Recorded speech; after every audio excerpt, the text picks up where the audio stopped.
अस्य श्री विष्णोर्दिव्य सहस्रनाम स्तोत्र महामन्त्रस्य श्री वेदव्यासो भगवान् ऋषिः अनुष्टुप् छन्दः श्री महाविष्णु परमात्मा श्रीमन्नारायणो देवता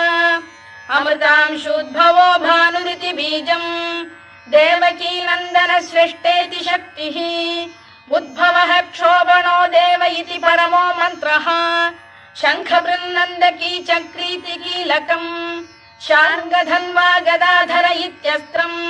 रथाङ्गपाणिरक्षोभ्य इति नेत्रम् त्रिसामासामरः सामेति कवचम् आनन्दम् परब्रह्मेति योनिः ऋतुः सुदर्शनकार इति दिग्बन्धः श्री विश्वरूप इति ध्यानम् श्री महाविष्णु प्रीत्यर्थे सहस्रनाम जपे विनियोगः।